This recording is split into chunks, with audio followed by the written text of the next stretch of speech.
A lot of increased firefighter activity in the Black Creek drainage there on that primary line. We haven't laid any fire down, but we're going to tip torch now. Firefighters have methodically burned the unburned fuel above Black Creek Road to make the road a usable fire line. As this happens, snags, which are fire-weakened trees, both live and dead, are falling. Night shift was patrolling most of the night on the 24-21 road. They did have a lot of snags coming down. Recently, more and more are falling onto and over the road. At times, night shift firefighters have had to cut their way out because of so many snags, and heavy equipment is being brought in to help keep the road clear. The falling snags and tall trees are just examples of the difficulties and dangers presented by the terrain of the Willamette National Forest, and why managers have, until now, kept firefighters out of the active fire area. The timber in that location is very tall, 200 plus. And so really we've kept our firefighters in an area that we can be effective. So down on the road system. We've used the aerial firing technique with the unmanned rotor aircraft, so a drone, and we've been using that to strategically put fire on the slope.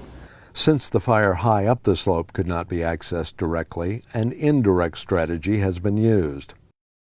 That indirect strategy there, we both put in the control line and we worked fire down off the main fire edge to the road system to anchor it there, to allow us to build a control feature out with either fire or along the black edge going direct.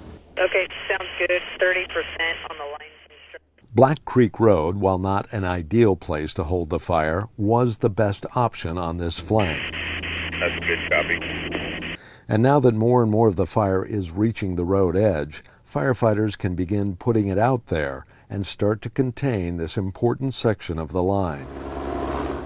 Meanwhile, the fire has also moved into ground west of Waldo Lake that's favorable for direct action.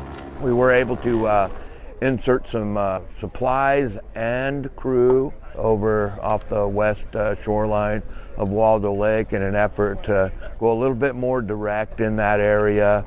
Using natural barriers like lakes and marshy ground and what are called minimal impact suppression tactics, firefighters plan to carefully create a fire line from the lake west through part of the wilderness to prevent further spread to the south.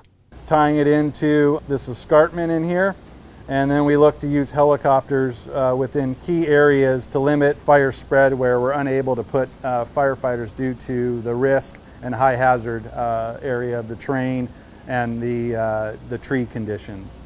Water from Waldo Lake will not be used in the wilderness operation. Aircraft are also part of the plan. We ran scoopers, did sling loads, provided water buckets, did recons, UAS, lots of moving pieces. Water drops lower the fire's intensity and slow its rate of spread, allowing the firefighters on the ground time to safely complete their work, both up high in the wilderness and lower down along trails and roads. Farther out from the perimeter, fire personnel and hundreds of private contractors, mostly Oregon-based, continue prepping roads. Prepping means clearing underbrush, removing trees in particular areas, taking care of the snags. These prepared roads may not be needed as fire lines. However, as the fire season moves into late summer and fuels dry out, there is always a small chance of strong easterly winds, so fire and forest managers want to be ready just in case. Copy.